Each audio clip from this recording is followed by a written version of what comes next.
Good evening, everyone, and welcome to another edition of Netters Network Thursday Things. Yep, not retro cinema. No, it's not retro cinema.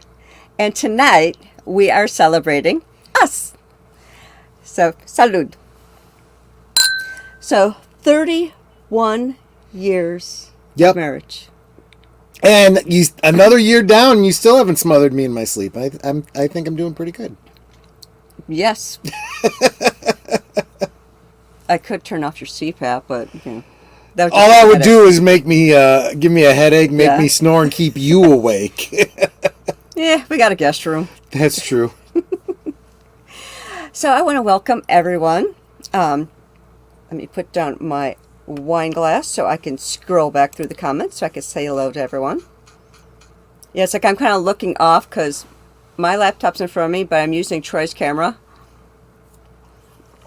So let's see. The first one that we had in tonight was Big Al saying, "Happy anniversary, my friends. May you enjoy many more years together." Oh, that's sweet. Then we have Dega Outlaw. "Happy anniversary. Can't stay tonight, but had to give my little bit to your celebration." We have D. Pensek. "A heartfelt congratulations and a happy anniversary to you both. You are a superb duo, and thank you for sharing your happiness with us." Aw. Yeah. There's that Netter person saying hi to people. And there's that, Troy guy saying hi to people. Then we have Continuum Chronicles saying hi to everybody.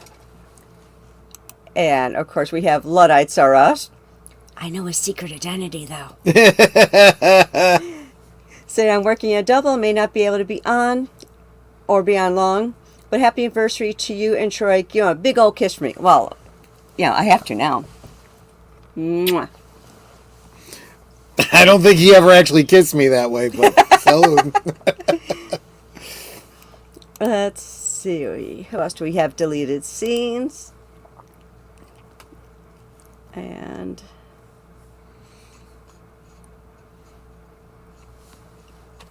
dun, dun, dun, dun, dun. I think that catches us up. Wait a minute, let me see. Am I at the bottom yet? Oh, okay. My screen jumped, so it looked like I was at the bottom. More. Okay, we got Age Boomer saying happy anniversary. Yep. We have Six. Hi, Six. Yes. Say, "Oh my God, you're together again." Absolutely, yes. It's like, we really do exist as a couple. Figured as long as we were together on the same screen and it was our anniversary.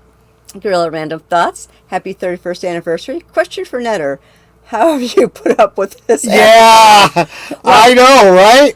I can totally tell you with complete honesty that I know for a fact that he's not full of shit. Okay, maybe not so much information, but yeah, let's just say I had a procedure this week, so she knows I'm not full of shit. We have Lester San Jose. And thank you very much. The wine was on Lester, so thank you very much. Salud, my friend.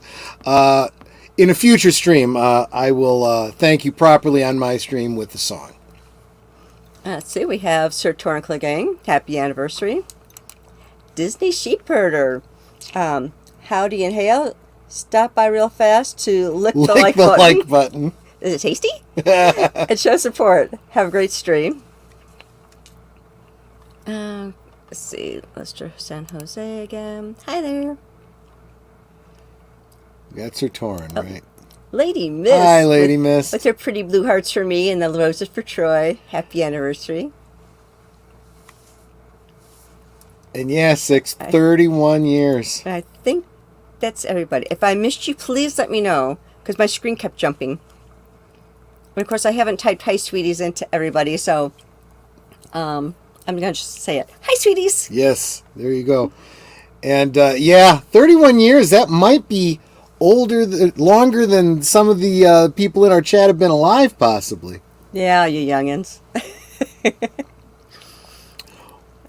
Heck, a lot of the ones in our stream are young enough to be our kids. Yeah, that's probably true. Love to adopt you. That would be awesome. But so that was a great stream. I love you. Bye. No. Well, I thought we'd tell you a little bit about our journey. So, like, how we met. How did we meet? Okay. The way I remember it was I first saw you at a Star Trek convention. This was just before the release of Star Trek 6. Mm-hmm. I was doing volunteer security because I was with a Star Trek club here in the Chicago area. And you joined the same club that I belonged to while you were there. I didn't have the nerve to talk to you because you were the hot Federation officer in a miniskirt, Yes. going around with a big Klingon guy, and I didn't have the nerve to talk to you. And I was pretty excited to find out you joined the same club that I was in, and so we ran into each other. We met officially. What was it, like the following week at the opening of Star Trek 6. What theater was that? Do you recall? It was a theater. I just remember it was like 2 blocks away from my apartment. Oh, it was the Lowe's. The one I actually ended up working at later. The Fine Arts? No, not the Fine Arts. The one, the Sony theater that was like, oh shoot. Up on the north side, though. Oh, it was near downtown. I mean, well, not downtown, but closer towards the lake. It was like 2 blocks off of Elm Street in Elm State. So, for those of you who know Chicago, you'll know what I'm talking about. Otherwise, it's meaningless to you. Right. And you were in a Next Gen uniform. I was in the Monster Maroon Movie Gen uniform. That's how we met. Okay, now from my end, I was sitting there talking to, actually, I didn't even really know the Klingon.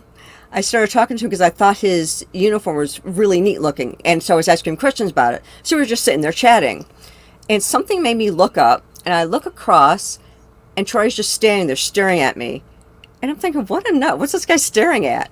And then his buddy Otto came up to him, smacked him on the arm, or maybe it was Jason. It was Jason. Yeah. Smacks him on the arm and says, "Come on, let's go." And he just kind of like shook him. What? Oh, okay. And he walked off. Yeah. So then the following week, while I was at the convention, there was a girl that I met there that it was just one of those things we were commiserating about something, and we became like instant besties.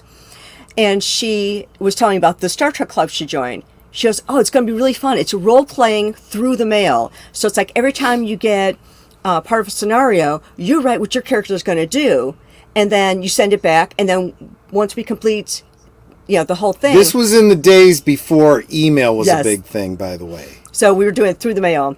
It's like, but once you get everything together, it's like an episode of Star Trek. And I'm like, oh, that's really cool. So I signed up. So then the following week, we were going to see Star Trek 6, 2 blocks away from where my apartment was. Or for you Englanders, my flat. Wait, one thing I need to note was I mentioned she was going around the convention with a big Klingon. That was Brian Bureau, by the way, Evelyn Hampton. Hi, how you doing? Hi, Good Evelyn. to see you. It was great hanging out with you. Oh, real quick. I want to so you people have all gotten us to watch Wait. Here. To watch what's it called? John Wick. Well, this is what Evelyn gave me. I don't know if you'll be able to see it. Let me Put your hand behind it to keep the... Wait a minute. This is what Evelyn gave me this weekend. Recognize that? It's one of the coins from John Wick. Let me show you the back. Look at that. That is kind of cool. Isn't that cool? Yeah, I feel snazzy now. It's got a gold coin. So yeah, I'm definitely a John Wick fan. Yes. Or John Wick? Is it John Wick? John Wick. Okay. Yeah. Keanu Reeves. So there you go. So anyway, so the following week we were going to go see Star Trek 6 at that theater near my flat, and she's like, "Oh, while we're there, I can introduce you to my game master." And so we get there, and she's introducing me to Troy. Or trying to. She brings me up to him. Now keep in mind, I'm 5'4", he's 5'11", so I have to look up at him. And I was just looking into his big brown eyes, and my only thought was, I'm going to marry this man. Now, I couldn't hear anything anybody else was saying around me. It was like everything stopped. There was nothing. It was just me and him. So I didn't know his name. I didn't know if he was married with 10 kids. I just knew I was going to marry this man. And Sir Torrin, what do you mean by you people? Just saying. Evelyn says John Wick coin for service at the Continental Hotel and payment to others for their assistance. Yeah. Oh, was it the Continental Hotel that we were at? Was that the name of the... Because we were talking about one of the conventions that we did. The last convention we did downtown. Never again. Yeah, we won't go downtown anymore. No. So it was... Oh, okay, wait. The Continental Hotel was the one from the movie. Gotcha. Okay, fair enough. You caught up now? Mm-hmm. Okay. So it was during the time that we were there for the film. We actually ended up seeing the film finally, but we stood around talking for about 4 hours. There's a group of us, and we discovered that as we're talking, we were in a circle. So we discovered that we were rotating in a circle around and rotating around the lobby. So we were orbiting, because it's wait, weren't we over there a little while ago? Now we're over here. And, it was just kind of funny because, Star Trek space and, rotating around the sun, the moon, the whatever. And it was sometime during the night. Let's see. Was it? I invited you over to watch I invited Troy over to my apartment because he had... This is where it gets embarrassing, people. It depends on how much detail I put on there. Well, that's true. He was telling me about the movie Ghost, and I'd never seen it. So he goes, well, I can bring it over and we can watch it. I'm like, oh, okay, sure. So I invited him over to my apartment. His own physical media, people. Yes. And so he brings over the movie, and we're watching the movie. And while we were at the theater, he had a full beard. And, of course, he had hair back then. And he looks a lot older with the beard. So I didn't know exactly how old he was. I thought he was a lot older. And it was kind of funny because the person that was there that was my actual game master, he had asked me, how old do you think Troy is? And I said, I don't know, 30-something. And he just started laughing. I'm like, why? What? And he wouldn't say anything. He goes, no. He goes, you're right. You're in the ballpark. I'm like, oh, okay. Well, sometime during that night, too, we ended up switching game masters because my friend was talking to Troy, and then Troy said, hey, can we switch people because, they're friends and they want to be on the same ship and da-da-da. So I ended up with him as being my game master. So that was kind of fun. And very Machiavellian of me. So he comes over, we're watching the movie, and then he starts getting kind of antsy. And I'm like, okay, what's up? What's going on? And very dramatic, he says, well, the fact was, the first thing she wanted to do before we watched the movie was she wanted to go to this little pub across the street from her called the Alumni Club. I wasn't 21 yet, so I'm just hoping... Well, now you just spoiled it. I'm just hoping that they're not going to card me, which they did not. See, now you spoiled it. Well... So anyway, so we're we're sitting there, and he's like, I'm not as old as you think I am. And I said, okay. And he very dramatically gives me his driver's license. And I looked at it, and I said, okay, and? He goes, well, I'm not even 21 yet. He was a month shy of his 21st birthday. And I was yeah, that's right. And I said, and? You're legal, right? And he's like, yeah. I'm like, so what's the problem? Because I'm 8 years older than him. And he was just like, oh, so are we an item now? I thought it was so sweet. Honestly asked that question, yes. I thought it was the sweetest thing. I was a dope. And of course, I was already smitten with them, so of course we were an item. Good. It worked out perfectly. Yes, just like I planned. Exactly. Just like you planned. Exactly. So yeah, it's like, so we met beginning of December of 91. We did end up watching that whole movie, Six, We did. by the way. Yes. Just full disclosure there. But yeah. So we met beginning December of 91. By the end of December of 91, we were engaged, and we married 8 months later. We just knew we were meant to be together. Here it is, 31 years later, we're still together. Yeah. Yeah, and I always had a conviction that a commitment is a choice. I had seen my parents and their divorce, and I was like, it was a bad one. It was really a bad one. Did not get along well with my father, so I blamed him for most of it. But there is no doubt that my mom definitely shared the blame. They were not a couple that grew together. They grew apart. Only because he really liked golf and she didn't. Well, I think there's a lot more to it than that. But I know that was a big contention. It was... Knowing them, they should not have been together in the first place. All things considered, I'm glad they did get together, but, I'm just saying. And I kind of realized early on the secret to success in life was to do everything the opposite of my father. I tried to be the opposite of my father in every way. And honestly, that's paid off for me very well in life. And I think the most visible sign of that, I think, is our marriage. I'm not going to say it was always perfect, but there were some hard times, and we got through them, sometimes just out of pure stubbornness. It's like, we made a commitment, and that's it. And that goes with, those of you who are friends with me on Facebook, you've seen this. But one of the things I wrote on Facebook to him, now he's not on Facebook, so he didn't see this, so I had to show it to him. Nope. But basically I was saying, this is our 31st wedding anniversary and how much I love him. And I said, you're my best friend as well as my partner for life. I can't imagine being without you. This has been 31 years of being with the love of my life, through thick and thin, for better or worse, sickness and health, richer and poorer.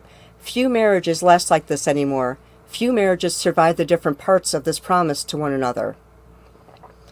And I think that's a big part of it. There are some people where once things get a little tough, they just give up.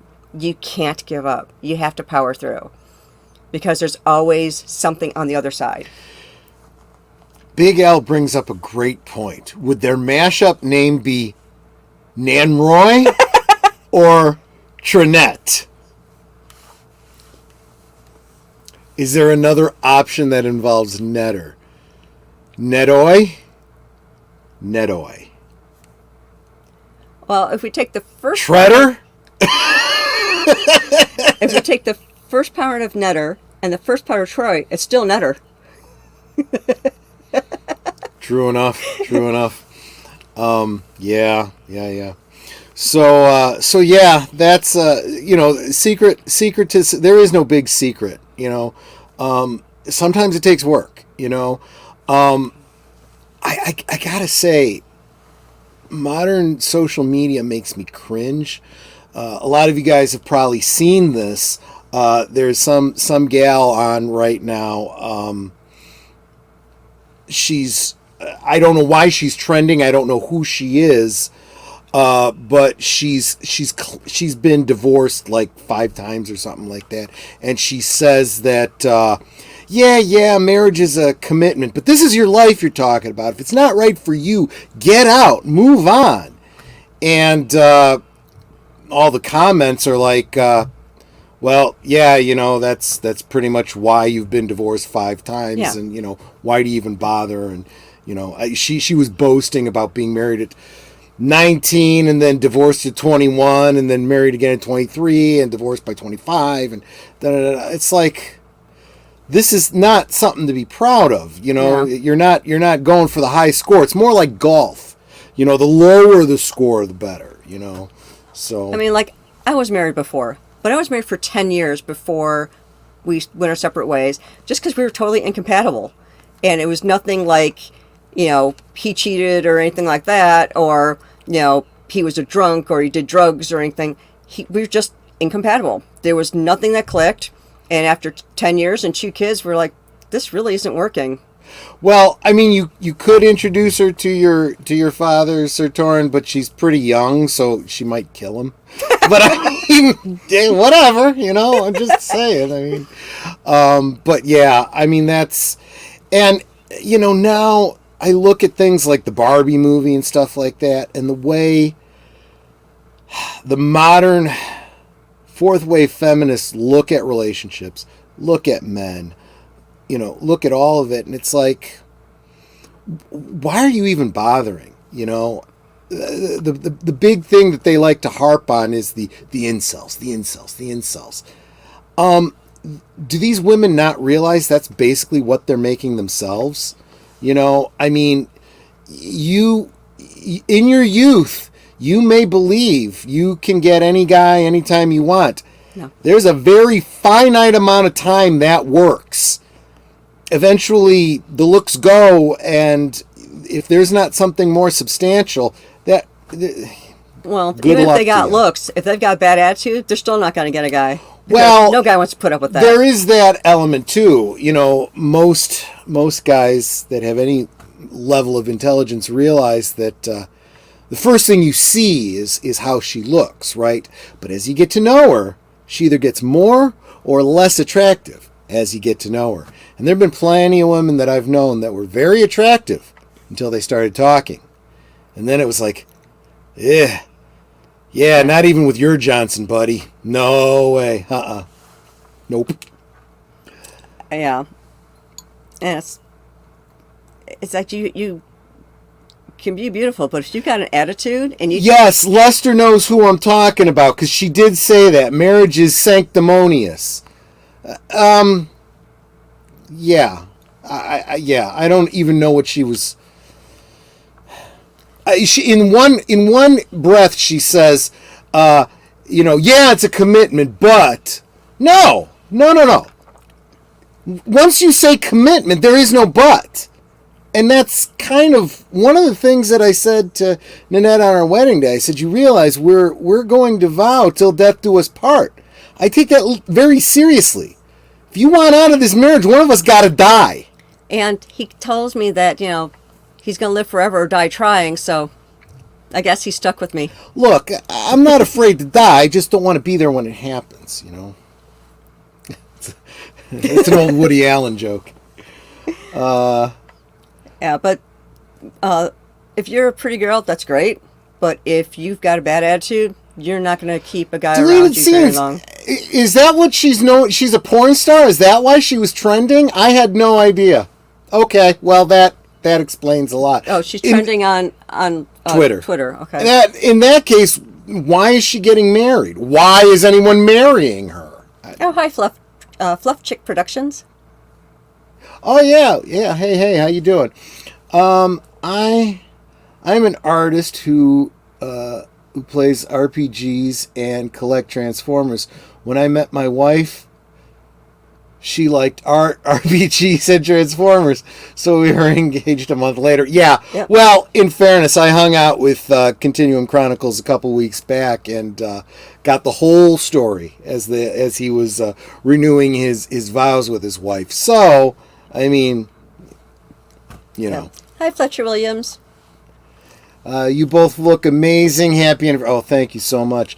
But yeah, I think Continuum Chronicles kind of has the script too, no doubt about it. When I did, I want to die in my sleep like my grandpa, yelling and screaming at everyone. Yeah, in the car. Yeah. Or there is, of course, the Tyrion quote. If anyone wants to drop that, I won't say it on air during this stream because it's not my stream. I mentioned it because you were talking about how personalities. Absolutely true. You're absolutely right. I don't think I know the Tyrion quote. He wants to die in bed, inebriated. Oh, okay. With yes, someone else with him. Yes. He drinks and he knows things, of course. Yes, of course.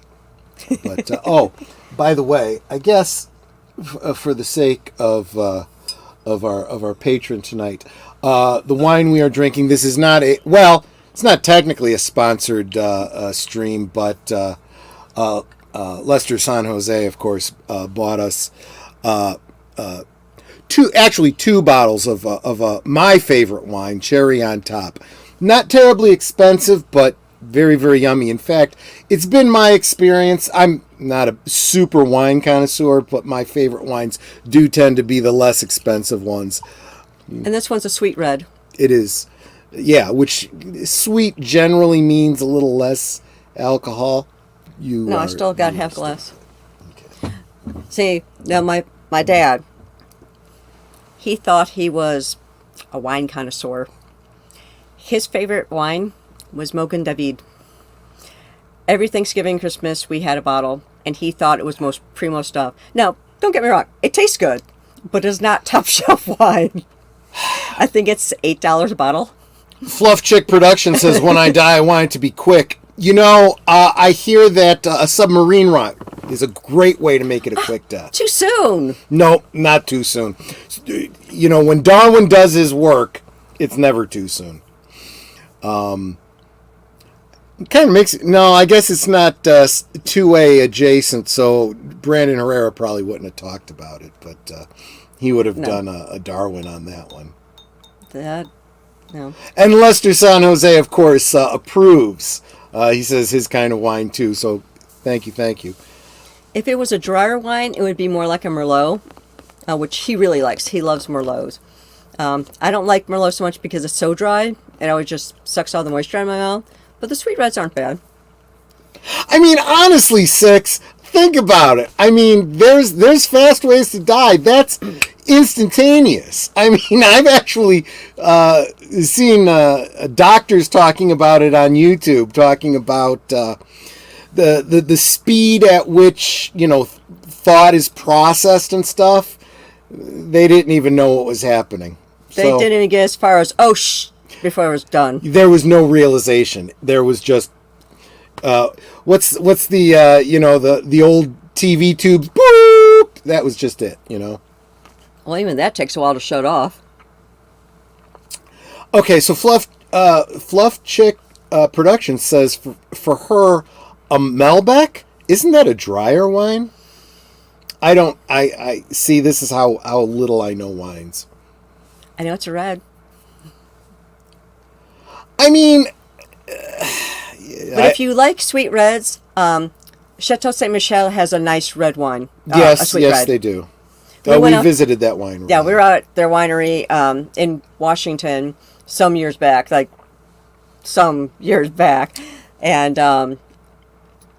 they had some really nice wines there. Six, everyone that was on that vessel was incredibly rich. I think that alone probably brings their family some comfort. Continuing Chronicle says, I'm drinking Smirnoff Pink Lemonade in a synthwave can because I am a sucker for all things synthwave. I don't know, that Smirnoff Pink Lemonade actually sounds really kind of yummy.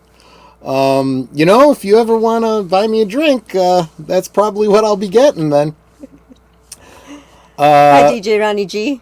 And Fletcher Williams says, you should keep this format. Love seeing you both together in frame. That is sweet. Thank you. The only reason that we don't is because this is also where I work, and my work computer is on the other side of where Netter is. Literally, which... right there. Yeah, exactly. So I would literally have to move her stuff out of the way in order to turn my chair to work. Or just use my chair. Oh, no, you can't because there's not enough room. Yeah. You can't even turn it and have room. But we did this once before when we were on with Michael from Retro Blasting. Originally, we thought that his wife was going to be on with him.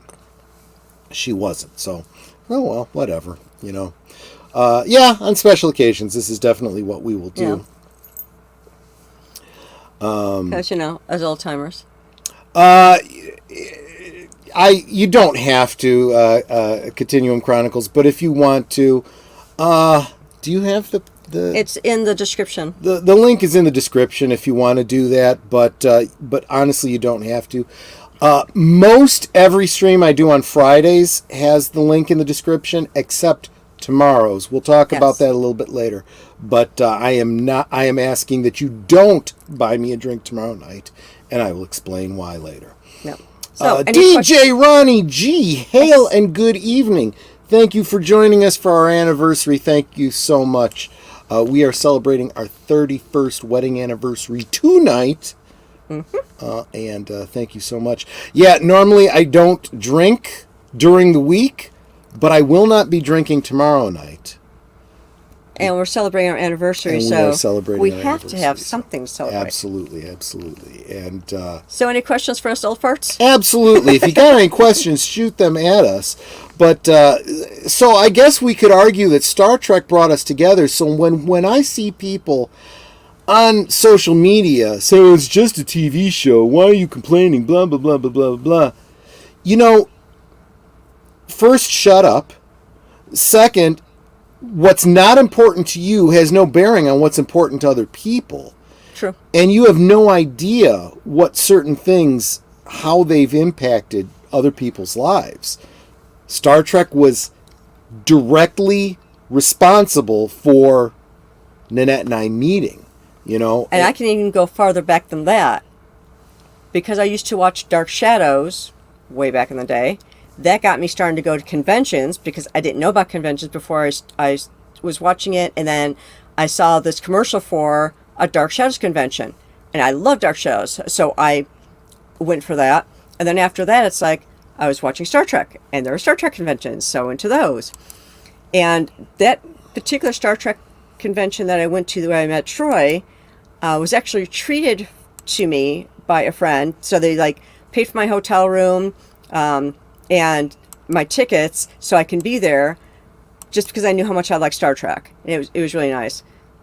Of course, I also got a discount on the hotel room, or they did, because they worked for the hotel, so that was nice. Yeah, we met at the Hilton Hotel. How do you highlight? I was trying to highlight that one. Well, first of all, that's StreamYard. This is. Oh! So which one did you want to highlight? I was trying to highlight David's. This one? Up, one more. There. Yeah. Any Star Trek topic you disagree on? There are very few things Netta and I disagree on, whether it's Star Trek or other fandoms or even politics. Yeah, we tend to be pretty like-minded on things. And there's a lot of things that Troy introduced me to that I didn't really have much of a clue about. And now I like them. Yeah. And there's things that I've brought into his life that he didn't know about, and it's like, oh, I like that. Yeah, I never watched an episode of Man from U.N.C.L.E. before her. Yeah. Then I ended up buying her the whole steel. It's not a steel book, but it's a collector's set. Yeah, it's in what are your like favorite briefcase. What's your favorite Star Trek? Series. I mean. Well, I grew up on the original series. Yeah, me too. But Kirk was so full of himself that I just couldn't get past his ego. Let's see. I didn't get super into Star Trek until Next Generation anyway, so... Yeah, I mean, that was the next one that I started watching. But if I had to pick a favorite, I'd probably say Enterprise. Probably because, I don't know, I really like Porthos. Yeah, I dig that. Yeah, I mean... And they didn't seem so uptight. This is a good one. Okay, Troy, what movie did you only watch and suffer through because Netta wanted to watch it? I think everyone already knows that she suffers through the Star Wars holiday special every year. But what have I suffered through for you? Did you like The Notebook?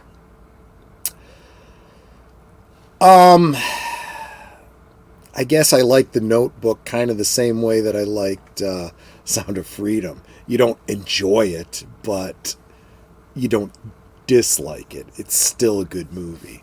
Okay. I was kind of in tears by the end of that movie. Because, well, some guys don't like The Notebook because they think it's too sappy, love story-y, and they're like, no. I'm pretty sappy, so that doesn't When bother I went to me. go see The Notebook in the theater, because I think when we saw it, it was on DVD that we had gotten from Netflix or something. But when I went to go see it in the theater, the whole theater was filled with women, except for one guy on a date, apparently. One would And assume. he's sitting there and he's scrunching down in his chair like this, going, "Oh my gosh!" He was like so cringe, and all the women are weeping at the really romantic scenes. And if you haven't seen it, well, Yeah, it's an well, old the movie ending now, is so. just a heartbreaker. Yeah. Yeah. So as soon as the credits started rolling, he was up by that seat and down the aisle to get out of there. I don't think he had a second date with her. So yeah, The Notebook wasn't it. I think the only movies I haven't liked and didn't want to see, usually I tell you why, and you're usually okay with it. So like if you're already at this point with me, so but if when we were first going together, you would want to see, for example, a Barbara Streisand film or a Jane Fonda film, I would have been like, no, and this is why. Yeah. Although we have watched Barbarella together before. I never saw Barbarella. I'm sure that I saw it with you. No, I have not seen Barbarella. The only Jane Fonda movie that I remember seeing, and I've seen it a couple times, and it's because of Lee Marvin, is Cat Ballou. Cat Ballou. I've never seen. I mean, I've seen stills from Barbarella. Okay. Those of you that know, but yeah, and there was another one here. How? Just click on the next one. So Fletcher, I am not actually watching. I have not watched a full episode of Trek musical of what is it called? Strange New Worlds. The only thing that I saw was the Klingon scene, and the only thing that I can say about that is I like the uniforms. I do like the uniforms. They are a good reimagining of the original series uniforms, looking forward to the movie era. The other thing that I want to say about it, if you are from the Middle East, you probably are feeling a little uncomfortable about that scene. It seems a little bit racist to me, just saying.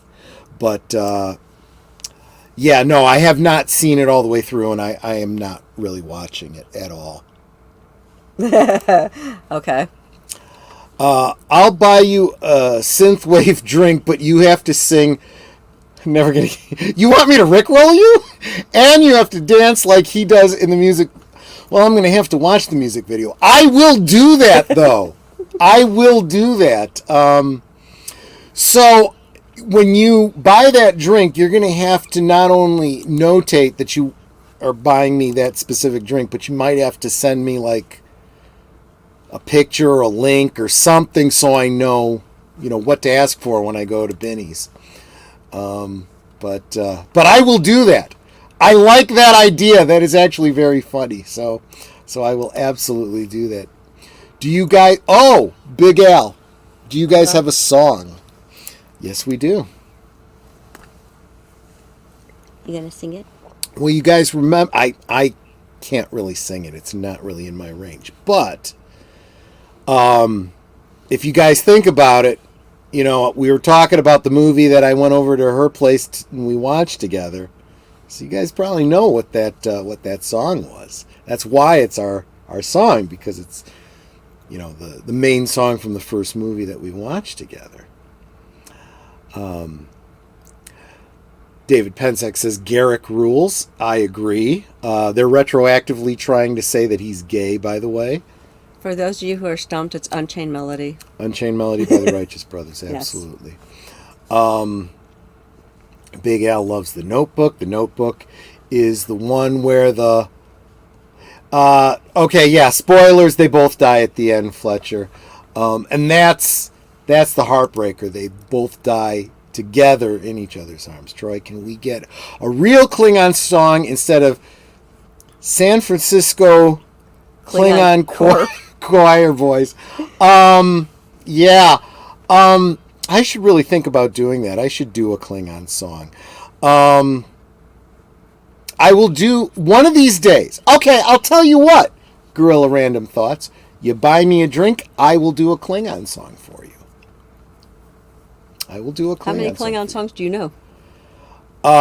There's plenty of Klingon songs that I could do. Well, I mean, everybody knows Hoi Kelesh Puklod, Hoi Puchbek Pu, but I mean, there's other ones too. Not to mention, all the Klingon songs that, are the English songs that are translated into Klingon.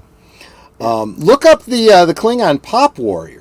Look up her version, the Klingon version of "Kiss Me." It's a great one. It's one of those viral videos. Yes, and the translation comes out to "bite me." Yeah, there is no Klingon word thus far for kiss. Closest you get is bite. Kind of nibble. Kichop. Yes. Troy, can we get? Oh yeah, he said. Yeah, I read that one. I don't know if I should watch the musical. Yeah. I'm guessing there's nothing in this new series worth watching, DJ Ronnie, but yeah, whatever.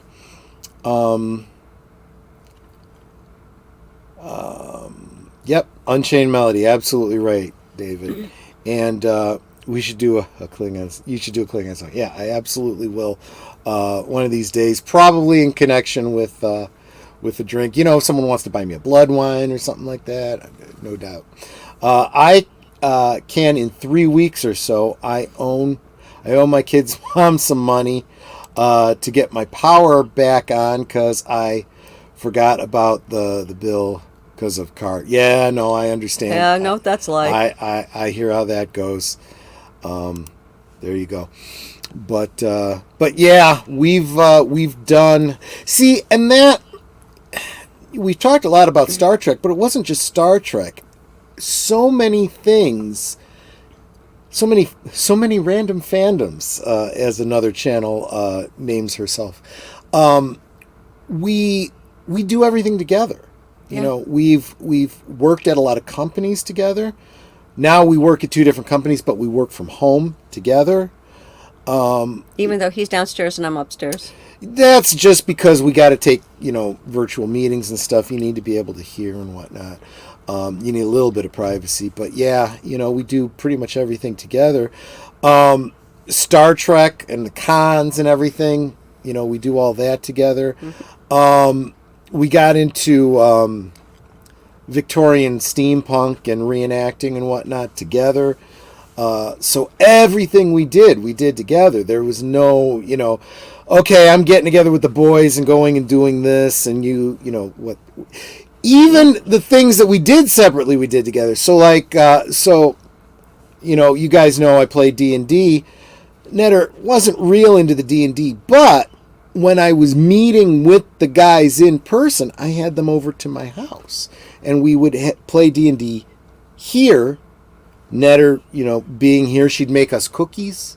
Yeah. So when everyone got all, oh, I can't come over, I'm afraid of the COVID. Okay, fine, you don't get cookies. We'll play virtually online and, so forth. But I found ways to make sure that she was always involved. Well, to explain why I wasn't really into the D&D, it's because one of the people that actually we tried in the beginning. Yeah. It's like the first time I ever played it, it was one of those things. It was a friend of his and the 2 of us, and it's like, I was like in my room in some building or whatever, and he came in, he was trying to hide, and I was hiding him, and right away the game master said, okay, the guards burst in and kill you both. And it's like, what the heck? It's like, so the whole encounter lasted not even 5 minutes. I'm like, well, and even though fun. This was like 30 years ago, yeah, and he's grown as a dungeon master since then. I understand her issue with that. Yes, Agent Boomer. We haven't actually made Klingon cookies, but we have the capability of. I've made Klingon cookies. I've got the mold for them. Remember? I don't remember you making them. Yeah, I got. There's different Star Trek symbols, and one's Klingon. Yes, I know. I made them as sugar cookies. And we're going to probably want to do that again in the near future if we're going to host the Hitlope, which means I got to clean up this basement. Funny thing about cookies, when I was wearing my braces, every time I went to my orthodontist appointment, I would bring a bunch of cookies. So I'd bring like this big container full of them. So it'd be like 3-4 dozen in there, and I'd bring them for the staff. And it got to be a point where anytime they knew my appointment was coming up, as soon as I walked through the door, they'd all come running to the front. Cookies? Cookies? Like Pavlov's dog. What was disappointing is they moved to a new place. I hadn't had to be there for a while because I got my braces off like 3 years ago. And I went there and I brought cookies. And I didn't recognize the girl at the desk. And I was like, like, hey, where's this person? Where's this person? She's like, oh, yeah, they're not here anymore.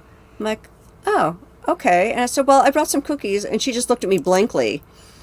I said, yeah, every time I come, I bring cookies. And she's like, oh, okay, that's nice. Well, she brings them to the break room. And of course, my orthodontist remembers the cookies. And he was like, she brought cookies? So I have a follow-up appointment on Monday because I have to get my retainer. I had to get new retainers. And so that was to get the fitting, this is to pick them up. So I have to bring more cookies. And now they're looking forward to them because they're like, okay, we want the cookie lady to come back.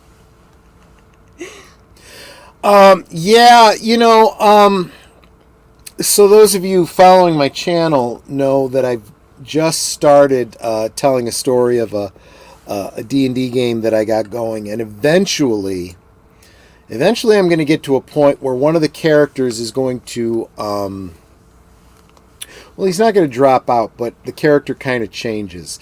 And I will explain the scenario, and I will explain what happens there. But it was a bad situation with a player. And he kind of ruined a really, really good scenario. I've got some great stories. Some of the best role-playing game stories that I have are bad players ruining good scenarios. Okay, go ahead and tell him that one. Okay. We got time, and it's my channel, so yeah, go ahead. Okay, so those of you following my channel, I'm doing a story about the Savage Tide campaign that with fire trolls. With fire trolls, yes. It makes it sound like it's a new thing, like Tide. With cleaning power. It was an improvisation that does make it a little different, and there's a lot of that. It's not just the straight adventure path. There was a lot of stuff added to it, and I'm telling it in a narrative format because that's how we played it, and we recorded it that way. So it makes it very easy. I literally have it written out as a story, so it's very easy to narrate. All I got to do is generate, some AI artwork to go with it and whatnot. But I created a scenario. This does not exist in the. So this is kind of a spoiler, people, for my story. But it's so far down, you'll forget about it by then. Or when you come across, you'll be like, "Wait, this sounds familiar." There was a very much beloved NPC and a player character of mine that became an NPC when I took over as the dungeon master. And I created, I straight up stole from Dark Knight Returns. Is that the movie where the Joker, or no, is it the Joker who forces Batman to choose between Harvey Dent and his girlfriend? You can only save one, and he saves his girlfriend he saves Harvey Dent and the girlfriend gets blown up, or I don't remember exactly how the movie goes, but you could only save one of them. That's what happens in this scenario. And the demons, teleporting demons, kidnap the female protagonist NPC, the one that hires the party, the one, she's the damsel in distress character, and my NPC character, take them to opposite sides of the Isle of Dread, put them in separate death traps with all these spells, this, kind of, one, if one is rescued, the other one's triggered. There's a magic key, and so on and so forth. And I went on the chat boards for Piazzo, who published the scenario. There was this whole thing about the Savage Tide adventure path, and I said, this is what I'm doing, and I'm asking that, given this scenario, if you had players, how would you break this? How would you get around this? So I was kind of play testing it with them. He even asked me. I asked her too. He figured I would think of something that other people hadn't, and I was like, outside the "Well, box, I would try this, or I would use this spell." And he's like, and there's like a couple things I came up with. He's like, "Okay, I got to find a way to counter that." Yeah, and so I literally went through everything they had. So I got to the point where I was like, "Look, after all this effort with all of these resources, I think I have an ironclad, you can't save them both situation. Right. If they come up with something really, really clever that nobody else came up with, then they deserve the win." I get to the day where I'm running the adventure, and the magic, the dwarven magic user, by the way, he was multi-classed. He was a cleric magic user, because he wanted to be able to cast both spells, but he was disgruntled by the fact that as a multiplayer, you don't go up in levels as fast, so you had lower level spells. There's a big suck zone, in levels until you get to a higher level. And he's just got all these spells at his disposal to, counteract this, counteract that. And I'm like, let me see your character sheet. I want to see what spells you have memorized for the day and what spells you have prepared as a priest. And he goes, no, I got him. That's what I chose. And I'm like, why would you choose that spell? There's no logical reason. And then I went and I looked at what level spells he was allowed and what spells he was saying he had. And I'm like, how exactly do you have that spell at this level? You can't have that spell. And you haven't gotten a scroll for it. So what it came down to is he was cheating. Not only was he cheating, he had an alternate identity on the boards, and he was following the stream, and he was basically cheating. He was reading what I was planning on the Piazzo boards, and I called him out on it. And he was arguing with me, and at one point he said, well, look, it's not my fault you weren't prepared for this scenario. Well, guys, I just told you all the preparation that went into this which scenario. he read. That he had read online. And I said, we're done here. We're done here. And he started to say something. I said, not another word. Get out of my house. Get out of my house. The game is done. Took a week off from the game. Sent an email to all the other players. I said, he's not coming back. So let's get together this week and we're going to NPC his character from here on out. And he eventually admitted what he had done, and he apologized. I'm like, that's fine. You're still not welcome. You're still not coming back. No cookie for you. I can't have somebody back who plays like that, who destroys a scenario that I put that much effort into. Just because they want to be an arse. Because you want to win at D&D. You don't want to enjoy D&D, you want to win. But yeah, but I like the Star Wars one. Do you want me to tell that one too? Well, we've gotten kind of behind. I want to say hello to Everest Productions. How's Netter's crew tonight? Yep. Yes, that was Dark Knight. Thank you very much. I saw Logical Spock. I saw Matt and Nui. Meep. When I'm on your channel at the end of this month, it would be cool to talk about our philosophy when it comes to this sort of thing rather than the history of the game. Yeah, exactly. I'm with you. Lara Rose, oh, welcome. So glad you're here. You are always so encouraging just to see in the chat. Okay, so the other story. I had a Star Wars adventure. This was different, well, some of the same players, but the problem child was a different problem child. Yeah. I was running a Star Wars adventure that was... Everyone was playing characters, obviously, that were inspired by, your Star Wars characters, but not exactly. So there was one player who was playing a failed Jedi character, so kind of like an Obi-Wan Kenobi type of character. There was one person playing. He was playing two characters. He was playing the pilot of the ship and his co-pilot. So think like Han Solo and Chewbacca, but instead of Chewbacca, it was a Weequay.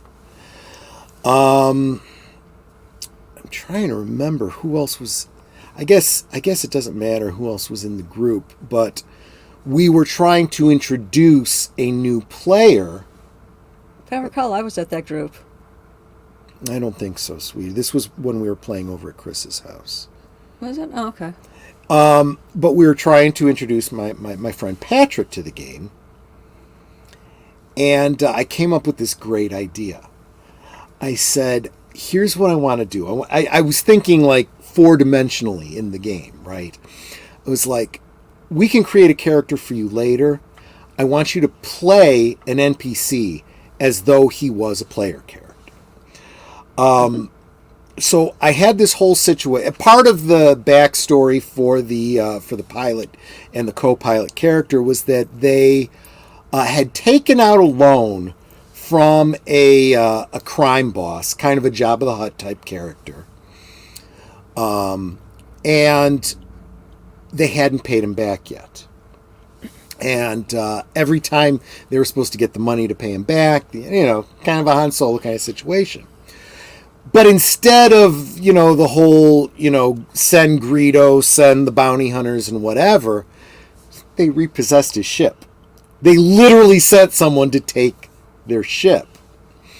So instead of, the Return of the Jedi story where they go to rescue Han Solo from Jabba the Hutt, it's all of them going to the crime boss's, headquarters or whatever to get their ship back.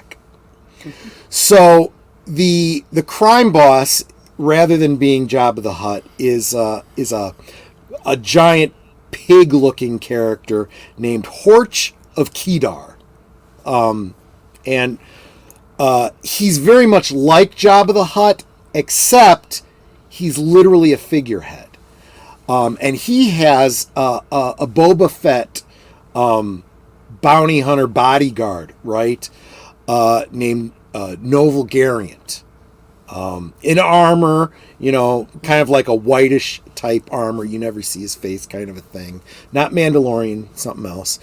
And what they don't know is that Novel Garant is actually the crime boss, and he's got Horch as the figurehead, so that if anyone goes after the crime boss, they go after him, and he's in the clear.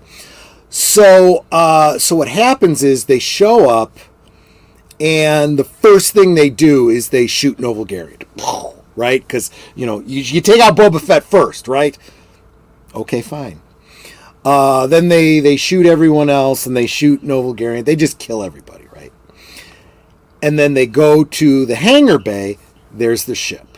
So they're going to take their ship back. And there's this tongue-tied engineer. I don't remember what his name was. But he's Patrick's character, right? Who says, look, you guys, I have no beef with you. You got no beef with me. But you just killed my boss. I'm out of work. Maybe you take me with you. Because I've made a bunch of modifications on this ship. And I could be a big help to you. And indeed, there had been. I made some upgrades on the ship, on the sheet and whatnot. So, he knew how they worked and so on and so forth. And they go on a couple adventures with this new engineer, and they're thinking nothing of it.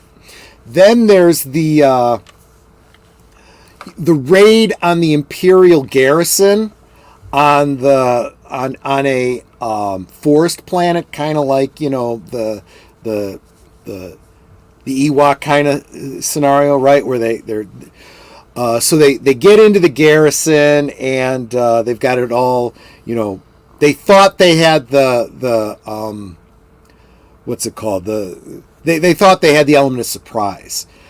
They get into the garrison, and all of a sudden the doors close behind them, and they find themselves facing the Grand Inquisitor. The Darth Vader character, Lord Tremaine, this Sith user with a cybernetic eye and so forth, and so glad you could join us, sort of thing. And he says, and of course they're surrounded by stormtroopers. Mm-hmm. So the characters are like, okay, well, here's what we're going to do. We're going to go back to back, and we're going to do this, we're going to do that. And Patrick steps up and he goes, well, first, I'm going to go stand over by Lord Tremaine, and your droids are going to collect up your weapons and bring them to me.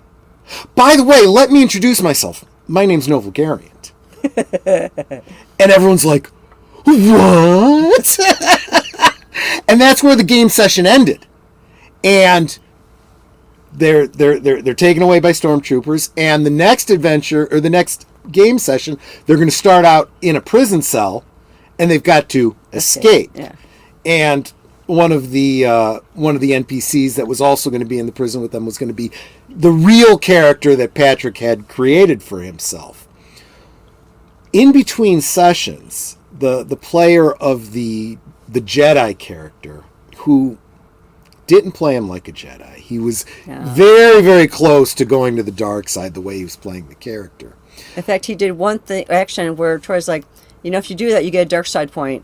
He goes, well, I'm still doing it. He goes, okay, you got a dark side point, And then I'd made him have to roll every time he'd use the Force. Yeah. So anyway, he blasts me in an email about, and it was a group email, so it went to all the players too. And he just blew up, not just at me, but at Patrick, because you don't play like that. You went outside the game. Players don't play against other players, blah, blah, blah, blah, blah, blah, blah. And I'm sitting there going, let's grow up a little bit here. Yeah. Okay, that's not how the rules work. Okay, you are assuming because it's a player character, they're on your side, and you assume because it's an NPC, you don't trust them. You trust any player character, you don't trust NPCs. That's metagaming, and he was so pissed. I'm like, look, and it was the same kind of situation. This is a once in a lifetime. I can't create this situation anymore. This was a perfect storm of a player coming in and having this idea and so forth, and you ruined it. And we went for a long time without playing because I was so pissed about it. And the group never played with him again. It was like a bad breakup. But I hate. He also would cheat. He'd do dice rolls and rolling the dice until he got to what he wanted. He'd roll the dice till he got what he wanted, and we tended to look the other way. And he was a min-maxer, and he wasn't a great player. But it's whatever. But yeah, so some of my best scenarios were ruined by bad players. But you know what? That's fine. You weed them out. Now I've got a pretty good group, and Yeah, and you guys have been playing for how long? Well, Chris and I have been playing since I was in college, even before you and I met. So almost 35 years. No? Okay. Patrick was there too. So yeah, Patrick and Chris for 35 years. So Schletter's the only newbie. Schletter's the newest one, but he's getting close to 20 years with us. Yeah. Okay. You know, I mean, so long-time players, you know. Continuing Chronicle says, I love having someone play the villain. When I'm running, I'm juggling the whole world, and I pull punches a little, but a PC foe has one job. Exactly, and that came up later on in Savage Tide, because there got to be some big combats. So what I sometimes did was I would ask the old dungeon master to come back to help me run the baddies, you know, against, you know, the good guys. But even the good guys, it wasn't just their player characters, they were playing all the NPCs too. It was a big deal. So, you know, but okay, 2 questions. Mm-hmm. This one. Since you like D&D, did you like Stranger Things? Not all the seasons were made equal, but yes, I did. It was interesting. They really did play fast and loose with their D&D analogies. What they thought of as Demogorgon and what they thought of as the Mind Flayer didn't really match up with what's actually in D&D, but I mean, the basic storyline of the nerds in the 80s playing D&D, that was me. So yeah, I totally relate to those characters. I dig that, yeah. And the other question I saw was, if you renew your vows, would you do a Klingon ceremony? Well, we actually did renew our vows our 25th wedding anniversary, and it was... We should first explain that when we first got married... we got married at City Hall. We got married at City Hall. We literally eloped, and that's a whole other story, maybe for another night. But so it was a very small group of friends, and so I had no family there. So we, at our 25th wedding anniversary. 25th anniversary, and what is that? Is that silver? 25th is silver? I don't know. We rented a hall. We invited my family, my mom, my uncle and aunt, some of our closest friends from church, and just other friends of ours, and some other friends of ours. You know, actually the D&D friends, in fact. And we renewed our vows. And it was basically a mini wedding ceremony. I actually had a wedding dress on. He had on a tux, because we didn't have the first time Our friends around. from church are ministers, so one his name is Tim, who I respect a great deal, actually knew her family growing up. They grew up in the same neighborhood. He was older, so he knew her older sister and brother better, but they knew each other as kids. So he officiated, which was really, really nice. But a couple weeks after we originally got married, we did renew our vows in Starfleet uniforms with the Star Trek Club that we met through. So we did that as well. Actually, I can get those pictures. Nah, let's save them. Let's save them for our next anniversary. But we haven't renewed our vows in a Klingon ceremony, but I am a Klingon cleric, and I have officiated a couple Klingon weddings. So, you know, in Klingon. In Klingon, yes, absolutely. And I want to welcome a Zombie Box Reviews. Thanks for joining us. Hey, Zombie Box. I love PCs, but consequences matter. It makes the victories matter. If you always win, the whole thing unravels. Yeah, and the mature players understand that. And that's kind of what I said to them. I'm like, we don't play D&D to win. We play D&D to enjoy ourselves. And you need to trust and see, like I said with the Star Wars scenario. You need to trust the DM that I've got a plan, okay? You know, this is what happened in Empire Strikes Back. You know, there was a cliffhanger at the end of Empire Strikes Back where it looked like they'd lost. But there was a great story that came out of that Return of the Jedi, right? I said, you got to trust that I got Return of the Jedi lined up for you, you know? And the other players were right on that. They were like, wow, did not see that coming. Can't wait to see how this turns out. That's the reaction you're looking for. Not blasting me for not playing by the rules, some made-up convention you have in your head. Besides, if you win all the time, it's not fun. Right. You want it to be fun, but it's like winning all the time just gets boring. But what, like Troy was saying about having a plan, it's like, we've been together, well, we've been married 31 years. So it's 31 years, we've been together 31 years, 8 months. And it's because God has a plan for us. You know, we have to trust that plan. You know, we worked together. Whenever we had a difficulty, we worked it through. We worked it out.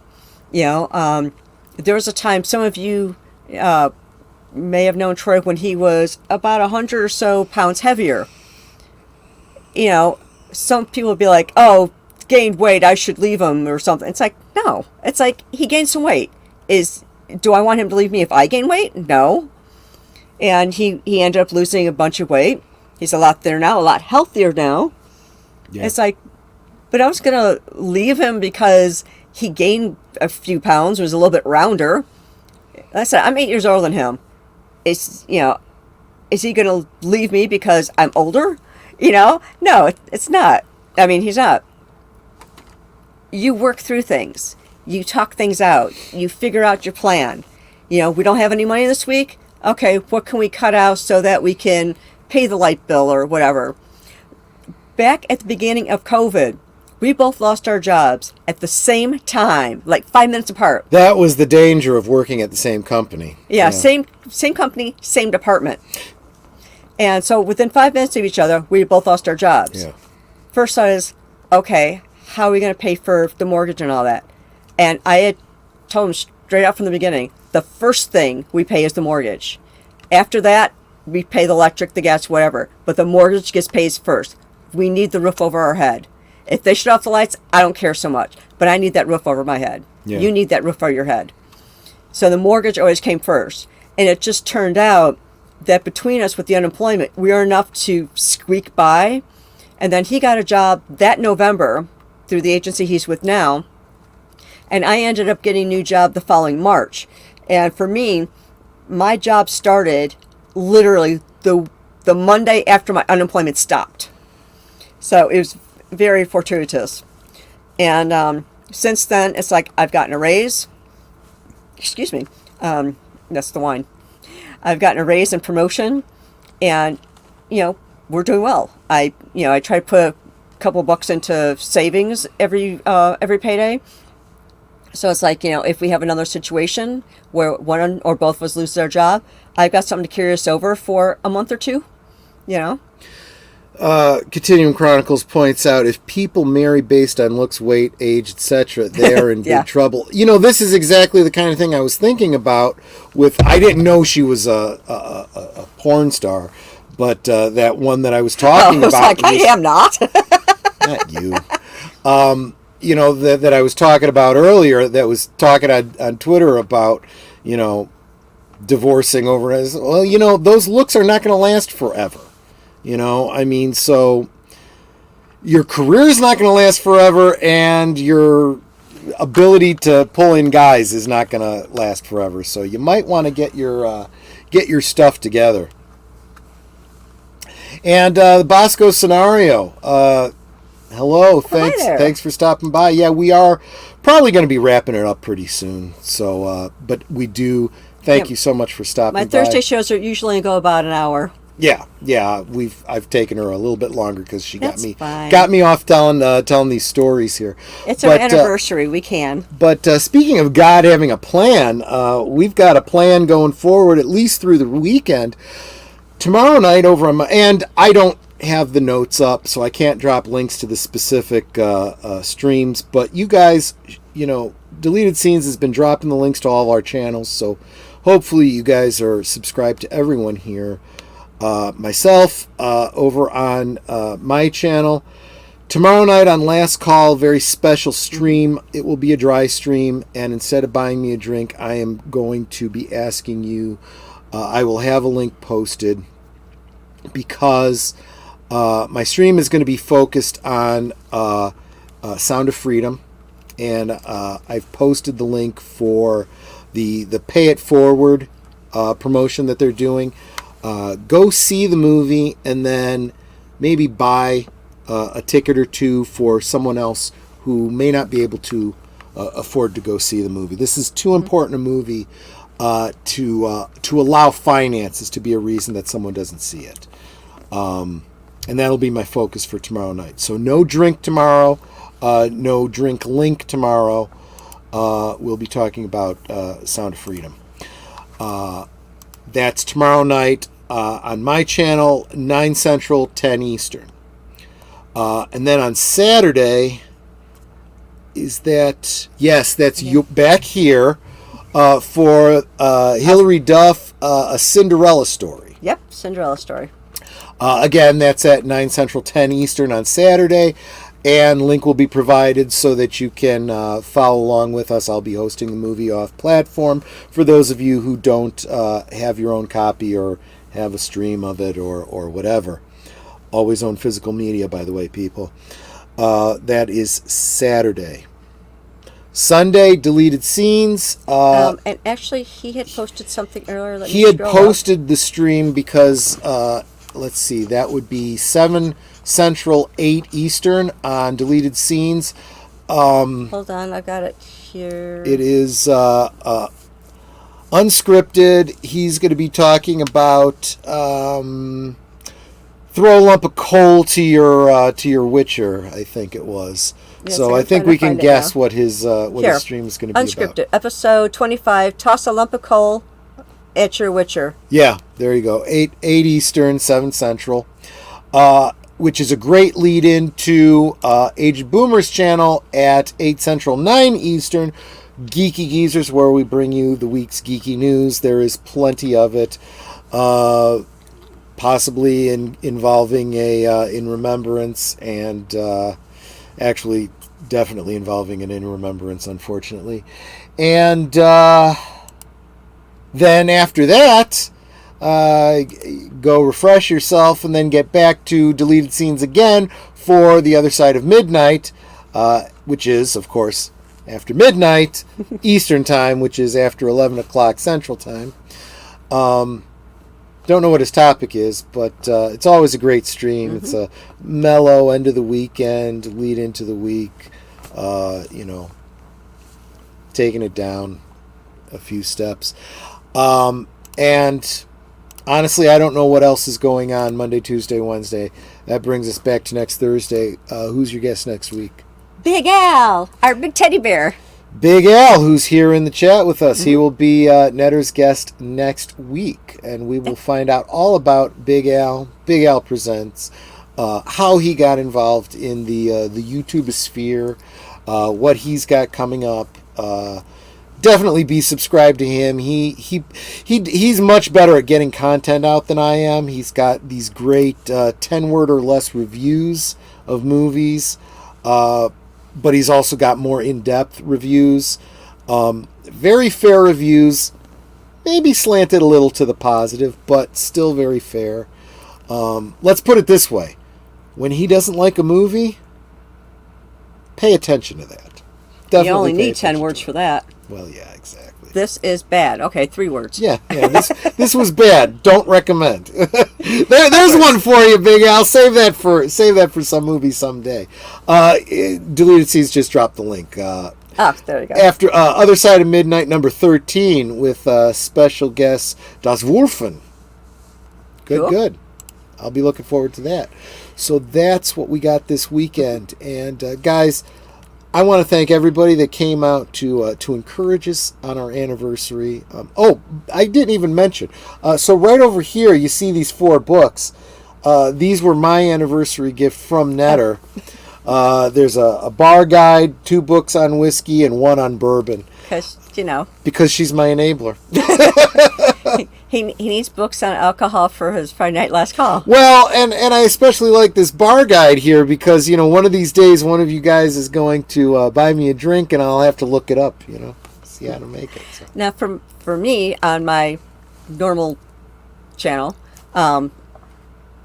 just putting up vids, it's like I have recorded some other helpful hints that I'm going to break it down, a couple of them into shorts.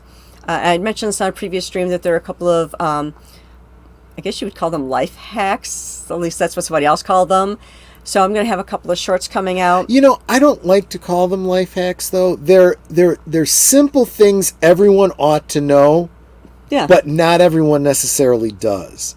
I mean, things like folding a fitted sheet or putting a pillow into a pillowcase or something like that. Yeah, how to make something easier, too. People know this, but we're realizing more and more, especially the younger generation that is just getting out on their own, probably doesn't. And if you don't have a great relationship with your parents teaching you this stuff, well, maybe Netter can help you out with some. In fact, one of the shorts I'm going to have is how to put on a pillowcase. Because on my fitted sheets video, somebody mentioned having trouble putting their duvet cover on.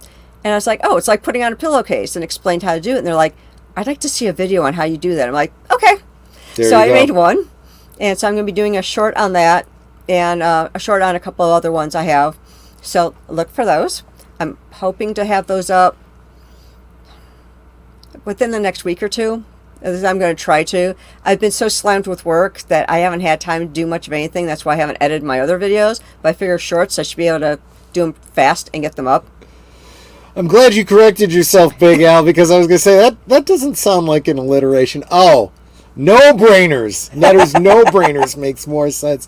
And please make sure you're all subscribed to each other. Yes. Like Disney, especially if you got a Blue Wrench, you got no excuse. All you got to do is click on those 3 dots next to their name, and you can go right to their channel and subscribe to them. But scroll back up because Deleted Scenes has been diligently dropping the links to all the channels. Please subscribe to each other because everybody here that puts out content is putting out good content, and you guys are such great supporters and encouragers. Thank you so much. And keep in mind, I'm at 259 subscribers right now. Once I hit 275, I'm going to have that trivia contest. So there's probably going to be some things we talked about tonight that are going to end up in that trivia contest. So you maybe go back and rewatch the stream, take some notes or something. And I'm going to put a poll up on my YouTube, community tab, because I want to know, should I do the trivia contest where I give a list of questions beforehand so you have a chance to try and research them? Or do I just ask the question, like, what color's the sky, and you have to just answer? I see what you're doing. So, or maybe do a little bit of both, Yeah, like, which would you prefer? Or do you think I should do half and half, or what? So I'll put that up on my community tab so y'all can vote. And then this way I'll have a better idea when I hit that 275, I can do the trivia contest. And instead if I'm giving the questions beforehand, you'll have those questions. You'll have a chance to research them and see how many you can come up with. But that means you'll have to go back and watch some of our videos. Which isn't a bad thing anyway, because, we can all use watch hours. Let's see. If you want to highlight one, you're not in StreamYard, you need to go over one. What I wanted to do was... What are you trying to do? Go to channels at the top. No. There we go.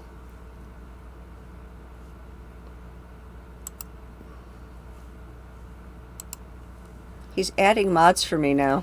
Oh, CK deserves one. So, CK, you now have a Blue Wrench. Oh, he sees that. Okay, he already knows. Okay. Yep. So there you go. And so now you have the ability to right-click on somebody, and then you can go right to their channel. So. Actually, you don't even right-click. You just click on the 3 dots. Yeah, you don't right-click. Oh, yeah, you click on the 3 dots. You just click on the 3 dots, and you can go. And the top option is go to channel. Yeah. So there you go. So that's all I got. I just want to thank everybody. Lady Miss is saying enjoy your anniversary. Thank you so much. You guys really are all so encouraging. Super appreciate you guys making it that much more special for us tonight. Exactly. And of course, you guys know how I end every stream. We can talk amongst ourselves, which we do anyway, because, we kind of live together. Kind of do, yeah. And that's all good and fun. But it is so much more fun when you guys are joining us in the chat and you're dropping your comments and your questions and your trivia and being goofy or whatever it may be. And it doesn't feel like we're separated by miles or continents in some cases. It feels like we're just hanging out in the same room, enjoying each other's company and having a great time. And you're not just our friends. You are our family. We love you guys and we appreciate you so much. And you being here is so encouraging because you can be anywhere right now and you choose to be here with us. I mean, I can't begin to tell you how encouraging that is and how much that means to us. So thank you very much for being here. Make sure you are subbed to everybody in the stream. Make sure that if you think you're subbed to somebody, you're still subbed to them because YouTube. And, just keep supporting one another because together we grow. Salud. Good night, everybody.